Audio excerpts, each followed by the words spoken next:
Alright guys, today we're going to be reviewing bounty hunters. Alright, number 1. Dengar. The only thing meaner than a bounty hunter is a bounty hunter with a personal grudge, and Dengar long held one for Han Solo. A successful human swoop jockey on the professional circuit as a young man, he challenged Solo, a hot rodder on the private swoop circuit, to a race across the spiky crystal swamps of Agrilat. Racing to the finish line, Dengar didn't see Solo's swoop bike above him, and when he pulled up, he crashed into the main fin on Solo's swoop, besides suffering severe head trauma. Dengar was tossed out of the professional league, and he blamed his fate on Solo. His obsession with evening the score led to his nickname Payback. Later, the Empire rebuilt Dengar as an unfeeling assassin, cutting away his hypothalamus and replacing it with circuitry. It used drugs that gave him a flawless memory but left him susceptible to hallucinations. He was a professional Imperial assassin until asked to kill the holy children of Ashrat. His refusal meant retirement from Imperial service. Dengar became a freelance bounty hunter when he saw the bounty on Solo posted by Jabba the Hutt. He, Boba Fett, and several other trackers captured Solo along with Chewbacca and Luke Skywalker, but Skywalker used the Force to engineer their escape from Ord Mantell. Shortly after that, Dengar joined Fett and 4 others in the service of Darth Vader, but Fett beat him to the prize, the Millennium Falcon and its crew. Dengar had other run-ins with top Alliance officials and with Jabba, whom he once tried to kill. He met the dancing girl Manaru while on an assignment on the planet Aruza and rescued her several times, the last after she had been forced to become one of Jabba's dancing girls. Manaru, a technological empath, was able to partly restore Dengar's emotions through the use of a thought-sharing device called the Atani. Dengar rescued a half-dead Boba Fett from near the Sarlacc pit of Carkoon and nursed him back to health in time for Fett to be best man at the wedding of Dengar and Manaru. 6 years later, he and Fett almost captured Han Solo on Rashada, but failed again. Alright guys, sorry I didn't give my opinion on the last one though, but I thought Dengar was cool. But if you thought Dengar was cool, he's actually my first one. You have seen nothing yet once you have heard a Bossk story. Alright, we're going to do Bossk. Alright. Bossk, a Trandoshan bounty hunter devoted to capturing Wookiees, he spent much of his life in pursuit of the heroic Chewbacca and his partner, Han Solo. Although he managed to corner the pair several times, these encounters always resulted in Bosk's defeat and humiliation. Yet the tenacious and greedy hunter continued his quest undaunted, most often plying the stars in his starship, the Houndstooth. In common with all members of his species, Bosk exuded a brackish stench, had sensitive eyes, and could regenerate lost limbs.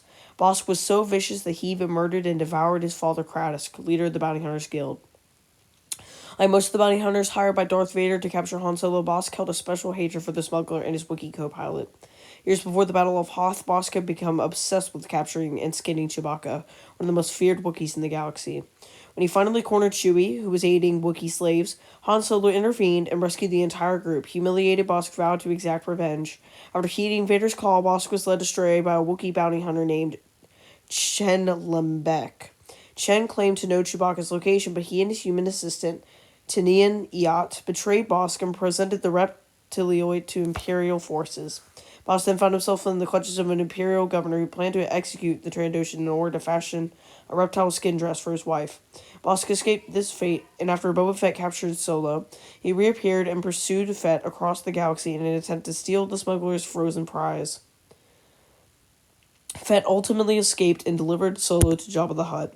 Bossk then spent some time in Jabba's palace, but fled the Hutt's sail barge before Luke Skywalker and Princess Leia destroyed the craft. Through the years, Bossk continued to hunt the stars, chasing such New Republic luminaries as Lando Calrissian, yet Chewbacca remained his most sought-after quarry. After the death of Chewbacca, Han Solo encountered Bossk at bets off on the Jubilee Wheel. Alright, so this was interesting though, and I liked reading about it. I did not know I did not know that Chewie died before the First Order. Well, anyways, on to the next one. Right, Boba Fett. A faceless enforcer, Boba Fett wore distinctive armor that struck fear in the hearts of fugitives. He was a legendary bounty hunter, accepting warrants for both the Empire and the criminal underworld. He was all business, laconic, and deadly. Fett carefully guarded his past, pulling a curtain of mystery around his origins. Legends invariably arose, perhaps by design, since the uncertainty of his past only added to his mysterious and deadly aura. One tale told of Fett being a failed stormtrooper who had killed his commanding officer. Another described him as the commanding officer of a fabled group of warriors from Mandalore nearly wiped out by the Jedi Knights. A third account told of a journeyman protected from Concord Dawn named Jaster Mariel, who adopted the Boba Fett mask and guise when he was convicted of treason. The truth was even stranger. Fett was, in fact, a clone, an exact genetic replica of his highly skilled bounty hunter father, Jango Fett. From Jango, Boba learned valuable survival and martial skills, and even as a child he was proficient with a blaster or laser cannon. The home eerie memories, a time he spent playing with his toys in sparsely furnished Camino apartment, his guardians Taun We and MU-12, the quiet moments he would share with his father catching rollerfish, all were buried under an impenetrable shell of vengeful thoughts and malice. Raised in isolation in the hermetic cities of Camino, where he was protected from not only the ceaseless storms, but also the harsher elements of his father's career, young Boba saw his life change when a tenacious Jedi Knight, Obi-Wan Kenobi, came looking for his father. Sent to apprehend the bounty hunter from the attempted assassination of a Naboo senator, Kenobi brawled with Jango as the Fetts sought to escape for Camino. Young Boba helped his father by pinning the Jedi down with explosive laser fire from the Fett starship Slave One.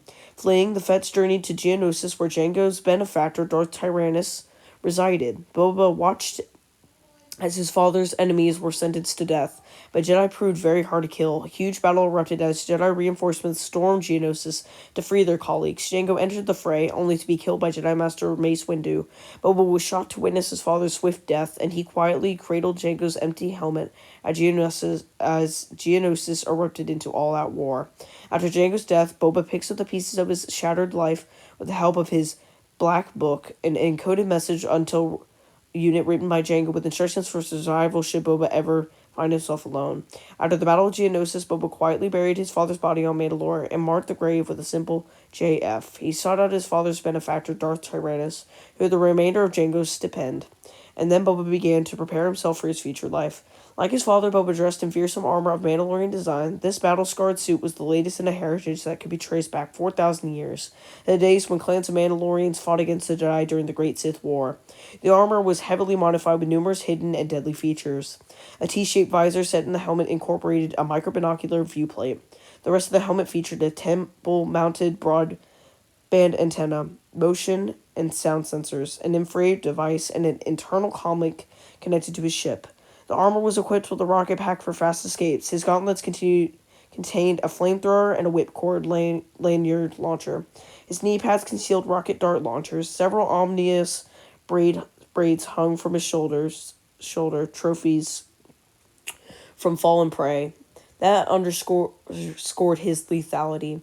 Fett's weapon of choice was the sawed-off Blastech EE-3 rifle. Among the first records of the young Fett were those of his activities during the early years of the Empire. He was hired by the gangster Saci Fromm to dispose of young speeder pilot Thao Jobin and his friends. Though the Fromms were enemies of Jabba the Hutt, Fett's sometime employer, the hunter took the contract to square off a favor he owed Fromm. At the time, Fett owned a droid named BL-17, which he used to confuse Jostin's droids R2-D2 and C-3PO. Unaware of a bomb planted on Jabba's speeder, the White Witch, Fett entered his modified Racer Silver Speed in the Bunta Speeder competition. During his attempt to capture Jobin with a magnetic beam, Fett pulled the bomb onto his own speeder and it was destroyed. Angered at the loss of his speeder and droid, Fett captured the Fromms to turn them over to Jabba the Hutt. As a licensed law enforcer of the Empire, Fett worked for that oppressive government on numerous occasions. One report had him allowing rebel agents to capture a mystical talisman infected with an Imperial sleeping virus. Another report indicated that Fett was hired by Darth Vader to track down a rebel agent known as Mole on the frozen world of Oda. Shortly after the Battle of Yavin, a group of Jabba the Hutt's bounty hunters captured Han Solo, Luke Skywalker, and Chewbacca in the Hoth system. These hunters were to deliver the rebel trio to Ord Mantell, where Boba Fett was to take possession and continue the delivery to the Empire. One of the hunters, an arrogant tracker named Score, botched the operation and let the rebels escape. Score was killed in the process, and Fett was left empty-handed. During the Galactic Civil War, Fett re-emerged as the preeminent bounty hunter of the galaxy. Shortly after the Battle of Hoth, Vader desperately wanted to capture the fugitive rebel craft Millennium Falcon, he hired a motley assortment of bounty hunters, including Fett. Vader specifically pointed out to Fett that the Falcon's passengers were to be taken alive. No disintegrations, rumbled the Dark Lord. It was Fett who successfully tracked down the Falcon from Hoth to Bespin. Arriving at the gas giant before the Falcon, Fett and Vader sprang a trap on the ship's hapless crew. Fett, a shrewd negotiator, received his bounty for capturing the crew, but was also given custody of Han Solo. The bounty was set to collect the reward on Solo's head placed by the vile gangster Jabba the Hutt. Whisking the carbon-freeze form of Han Solo away from Bespin, Fett eventually arrived on Tatooine aboard Slave One. He was attacked by the other hunters hired by Vader to bring in the Corellian prize. The assassin droid IG-88 aboard his ultra-sleek IG-2000 attacked the Slave One high over Tatooine. Though Fett destroyed the droid, Slave One sustained serious damage. Unwilling to be caught defenseless, Fett lay low for a while. Fett delivered Solo to Jabba and was suddenly many thousands of credits richer. He stayed at Jabba's palace and was present when Solo's friends attempted to rescue the carbon-frozen smuggler. Jabba, arranged at the attempt prison break, brought his captives out to the Tatooine desert to execute them in the Great Pit of Carkoon. In the sand pit lay the immense Sarlacc, a vile creature that would digest its prey over thousands of years. Rather than let themselves be thrown into the Sarlacc's maw, Solo's friends, led by Luke Skywalker, fought against their captors. In the chaos that followed, Fett entered the fray. Solo freed the Carbonite and, suffering blindness from hibernation sickness, widely swung a vibro axe into an inattentive Fett's rocket pack. The pack activated and the bounty hunter soared into the air, out of control. The airborne Fett slammed into the side of a Jabba sail barge before tumbling into the Sarlacc's mouth. With the sticky belch from the desert creature, it seemed as if Fett's career as the galaxy's most notorious bounty hunter had been brought to an end. But while Fett's armor and body were extremely battered by his ordeal in the Sarlacc, he was kept alive by numerous fibrous suckers that attached themselves to his body. This was part of the Sarlacc's horrible metabolic process. It would keep its prey alive for thousands of years, all the while slowly feeding off it. Fett almost lost his identity in the swirling dementia brought about by the Sarlacc's toxins. His resolve held, though, and he finally was able to use his weapons to blast free the beast. Naked, wounded, and defenseless on the sands of Tatooine, Fett was rescued by his fellow hunter Dengar, who nursed him back to health. Fett reclaimed his armor and his reputation, returning from the dead and again taking on bounties. It wasn't until 6 years after Jabba's death that Han Solo learned his nemesis was still alive when he and his wife, Leia Organa Solo, traveled to Nar Shaddaa, a spaceport moon that was a major smuggling center of the galaxy. There, Han was surprised to find Fett and Dengar waiting for him in his old quarters.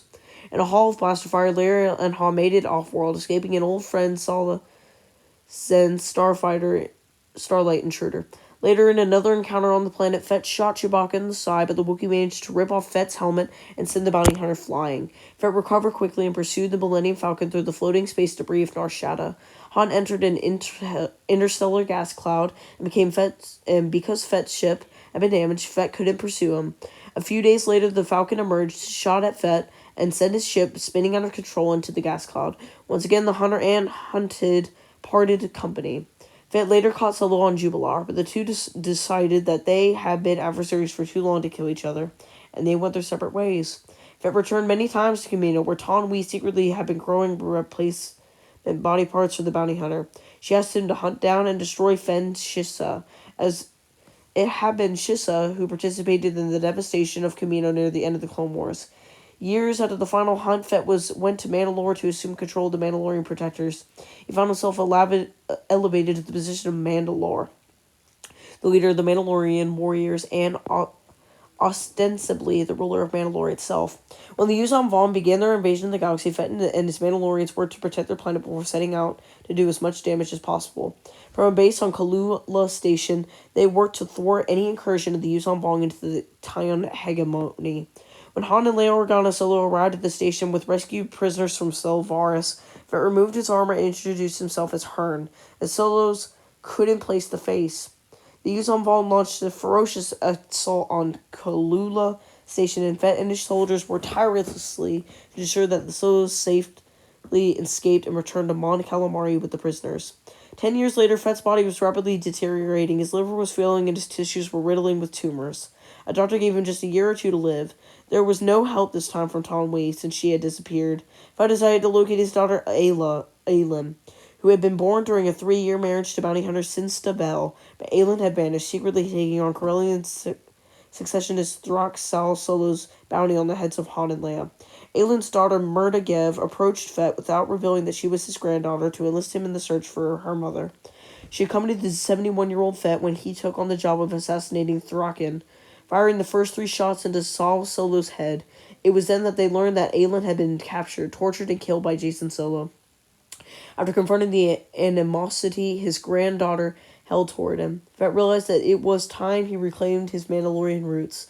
Fett and Gev journeyed to Mandalore, and Fett resumed his role as leader, although he felt undeserving. Fett was able to obtain a serum that rapidly restored his health, and he helped Mandalore return as a power in the galaxy. It was with great trepidation that Fett discovered the Sinsta Vel, his former wife and grandmother of Murda Gev, was still alive. She had been frozen in carbonite decades later. Returned to Mandalore and thawed from her prison, Vel was disoriented and blind from the ordeal, but Gev worked to nurse her back to health. When she began recovering her memories, she held no ill will toward Fett. They spent days talking, hoping to repair the emotional scar of their past. They came to understand each other in time to celebrate the wedding of their granddaughter to Guess or Raid. Jaina Solo arrived on Mandalore asking for Fett's help in training her to defeat her brother Jacen, who had by then become Darth Sidious. Fett agreed and taught her how to fight like a Mandalorian. In the meantime, he was contacted by Admiral Daela, who had come out of hiding to assist Gilad Pellaeon on a mission to capture the planet Fondor.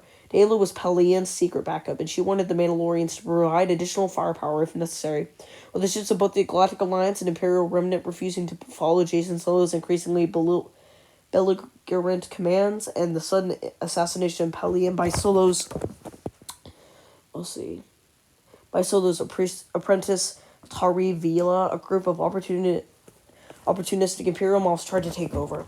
Daela called Fett's small task force into the battle to secure the destroyer Bloodfin. The Mandalorians stormed the ship, trapping the moths in the command center and killing them all. Tari escaped with Jacen arrived to rescue her. Fett could have killed Solo, but he knew Jaina had to do that for closure. As the war ground on, Fett learned that the Imperial Remnant had appointed a nano-killer on Mandalore. It was created from Murda Gev's blood and designed to kill any member of Fett's bloodline. It also was designed to remain active indefinitely, forcing Fett and Murda to find a new home while they tried to help Mandalore recover from an attack by the Alliance's Fifth Fleet. I am so sorry the reading was so long, guys, but it's finally finished.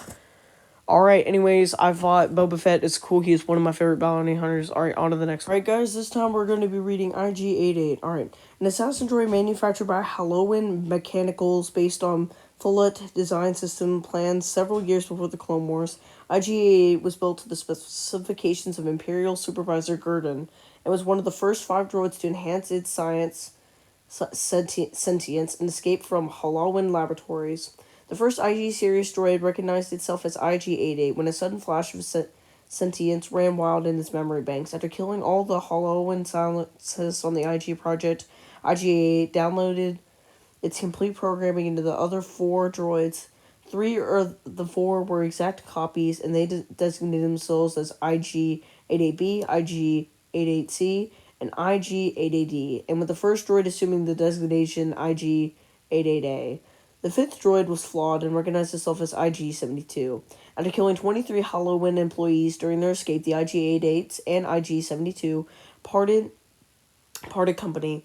The IG-88s fled to the Galactic Core, leading on Mechas 3 to plot their domination of the galaxy and began working toward hunting down their designers.